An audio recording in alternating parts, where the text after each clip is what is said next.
scientists then tried to get the president of the General Electric Company, which owns NBC, to stop NBC from showing the program. They tried to organize boycotts of the sponsors of the show, and they made all kinds of attempts to again stop NBC from showing it. And again, they didn't succeed, which made them really angry. So that's when they went, these scientists, these Darwinist scientists, went to the Federal Communications Commission, which is the agency of the government that licenses and regulates the television broadcasting industry. And they tried to get the FCC to censure NBC, investigate NBC, force NBC to broadcast primetime public apologies for having shown the program.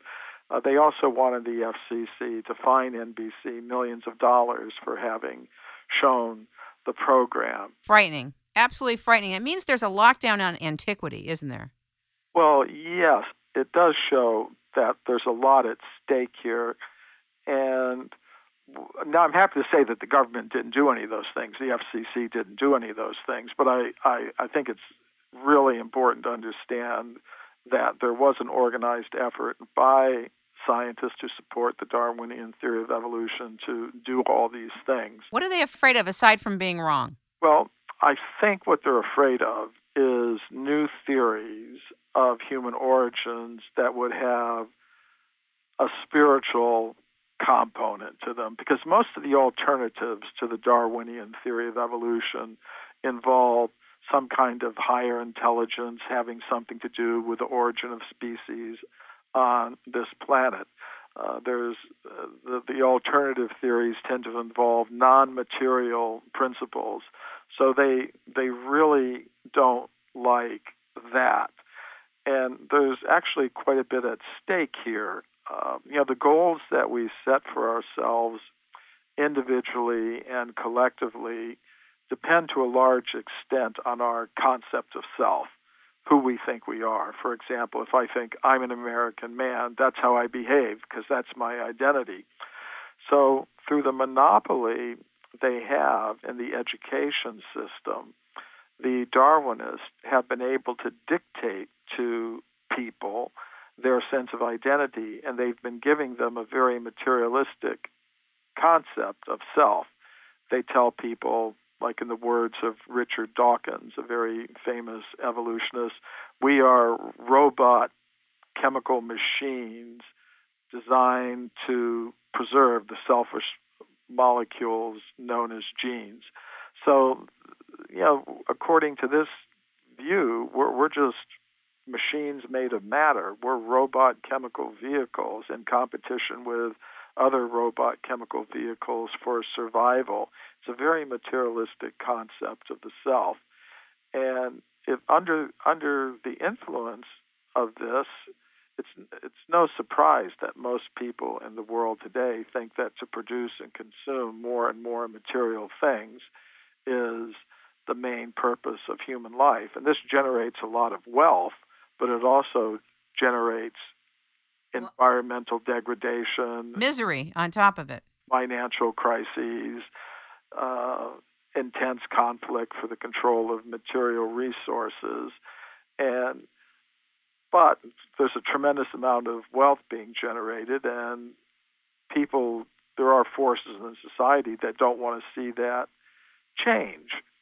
If people had a more spiritual concept of the self, a more genuinely spiritual concept of the self, they might decide to try to live a little more simply and naturally, to try to produce the material necessities of life in a more simple, natural, and efficient way, which would mean less material production and consumption, less profits, less tax money. So there are a lot of less money going into the pockets of scientists. So I think there's a whole lot at stake here. How has your work been suppressed in any way, or has it? Well, one way that it was suppressed is by what we were just talking about. One of the concerns of those who were trying to block that NBC television special was that they knew that I had some role in it, that my research for Forbidden Archaeology was going to be featured in that NBC television special, and they didn't like that.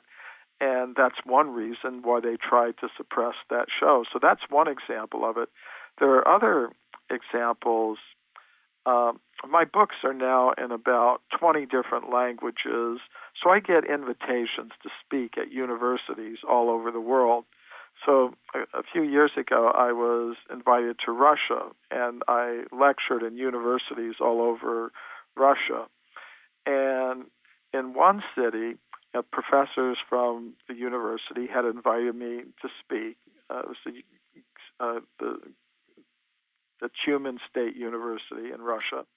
And the day before my lecture, the president of the university canceled the lecture because of pressure from scientists inside and outside the university who didn't want me to be speaking there, presenting, the kind of evidence that I talk about in Forbidden Archaeology. Are you telling me you went all the way there and then you couldn't speak? Well, this is one city. I was speaking in a lot of different cities, and I did speak successfully. But in this one particular city, there was an attempt to stop my lecture by the president of the university. So then the professors who had invited me tried to get the president of the university to change his mind, but he wouldn't do it because of this pressure from these outside and inside groups who didn't want me to speak against the theory of evolution in a university. And then, so these professors who had invited me, they then went to the local branch of the Russian Academy of Sciences, and they spoke to the director there, and he said, well, he can speak here, and nobody will put any pressure on me to stop his lecture. So I did give the lecture there, and they had buses bring students and professors from the university. And the professors who organized the lecture told me that more people came than would have come if the lecture had been held at the university itself. So yes, there are attempts to suppress my work, but in a lot of cases they backfire and they simply wind up drawing more attention to it. I had a similar experience in Denmark. I was speaking at the University of Aarhus, which is one of the big universities there, and professors were outraged that I was being allowed to speak at the university, supporters of the Darwinian theory of evolution in particular. And they were calling me a dangerous man. So there were headlines in the newspapers saying, "Is this man dangerous?" So, yeah, there are attempts to try to stop my lectures, to prevent some of my presentations from going out on the media. They generally backfire and generally just result in more people becoming interested in what I have to say. Can you talk a little bit about Virginia? Is it McIntyre? Well, Virginia McIntyre is an American geologist who I know personally. She's a wonderful woman. And when she was just beginning her career as a geologist after she'd gotten her PhD, she was invited to date an archaeological site in Mexico. There was a site in Mexico called Huayatlaco where some American and Mexican archaeologists had discovered human artifacts.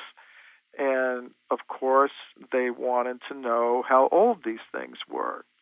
So the way that you find out how old they are is you determine how old is the formation in which they're found.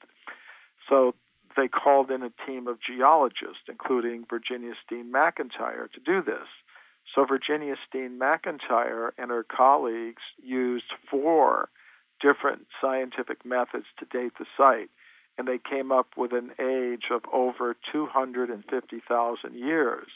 But the archaeologists said, that's impossible. Human beings capable of making these artifacts didn't exist anywhere in the world at that time because they hadn't evolved yet. So it can't possibly be this old. So they refused to publish the age for the site given by Virginia McIntyre and her colleagues.